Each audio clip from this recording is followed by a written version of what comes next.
on RPG Life Sciences is actually in focus. The stock is up almost, if you can pull up the chart, the stock is up almost 10%. Now this is on the back of earnings. If you see their earnings, so domestic formulation business continue to register profitable and healthy growth, while company has also seen EBITDA margin expansions, though other income has also increased 72%. But to speak more on the numbers and what's the growth outlook, let me invite Mr. Yugal Sikri, who's the Managing Director of RPG Life Sciences. Welcome, Mr. Sikri. Thank you. Thank you so much for inviting me to your channel. Well, just wanted to know the growth, the revenue growth that you are seeing, was it backed by volume growth or you have seen any kind of price increases? First of all, thank you once again for inviting me to the channel. Just to give you a little bit of perspective of what your question will automatically perhaps get answered, is the RPG Life Sciences growth story is not a one-quarter story. It's a story which is consistently panning out for the last 5.5, 6 years, and it is basis the strategic framework which you have created. In the overall business, domestic formulation, which you're highlighting, is contributing 2/3. And 19% remaining, out of the remaining 19% comes from the international formulation and 15% comes from the API. The domestic formulation business has been consistently registering a growth in volume. The volume growth has been close to double digit consistently, year after year. It's not this year alone, this quarter alone, it has been happening year after year. Basis the 5-pillar strategy which you have identified. For want of time, I will not be able to explain that to you, but it is basis the strategic framework of 5-pillar, we are registering the growth. Now, we have the second and the third pillar with the international formulation. API also has started contributing because we have worked on modernization of the plants and we also worked on the R&D pipeline. These are the two factors which will increase our exports, and the work is currently going on. You will see the full impact coming in FY27, but partial impact would start flowing in from FY26. So I hope it answers your question of volume growth. Yes, it is volume growth. The price growth is 2.3% or so, and volume growth will be somewhere around 9% or so, and the new introduction growth will be around 2% or so. So that's how the growth story of RPG Life Sciences across the 3 segments pans out. Got it. Also, you had actually highlighted that your domestic formulation forms most part of your business now, but you are shaping up your international formulation and API business as well. So what are the initiatives that you have taken when it comes to these 2 segments? Will they come with a double-digit growth, and where you want to take this contribution to? Okay. While domestic formulation business should continue to register the double-digit growth ahead of the market, the way it is 1.6 times, last year was 2 times.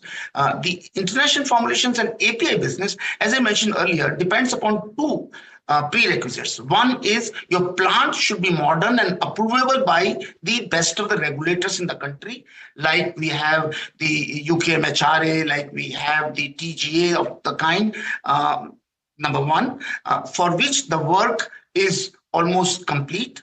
The second is the R&D pipeline. We have R&D put in place. They're working on 14 to 15 new products, and the development time is little longish in pharma. So that's why I said that the basis these 2 specific measures which the company has taken, both for international formulations and API. One is modernization of the plant and capacity expansion, and the second is R&D pipeline development. The 2 will start growing. Yes, over a period of time, they will start registering a growth even higher than the domestic formulation business. With the result, the contribution of these 2 businesses will grow. Right. Whether the domestic formulation business slow down, no, it's just the growth of the other 2 businesses. So Mr. Sikri, my question coming to you is, how much will international business contribute to revenues? Because currently domestic formulations is almost 60-65%.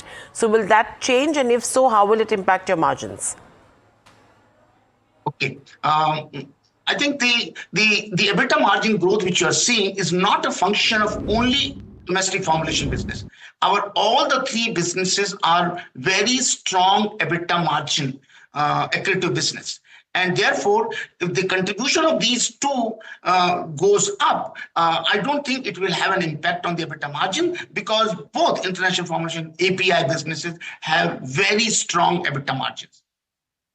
And Mr. Sikri, with regards to acquisitions, what's the stance from here on? Because clearly, with regard after the recent monetization of the land in Thane, the clear picture that we were looking at is that with the surplus cash that you have, after clearing all the past debts, acquisitions is what you will be looking at. Where are you on it? Okay, I think very correctly stated by you.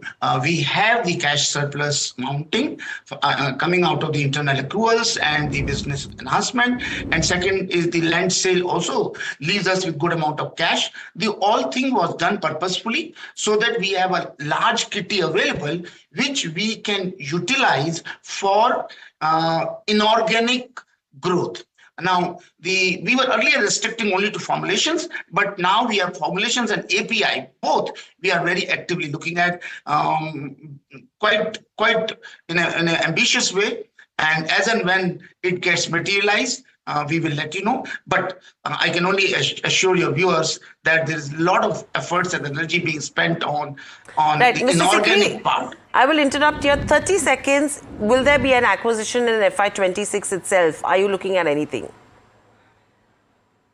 It's very difficult to predict, but attempts are that we should. Okay. Thank you, Mr. Sikri, for joining us on the show. So an acquisition on the cards for our RPG in FY26, all the efforts that are being made in terms of improving business. The stock is seeing gains for almost 9 to 10% in trade as we speak. And as to be noted, 200 crores is what they got with the land acquisition in Thane.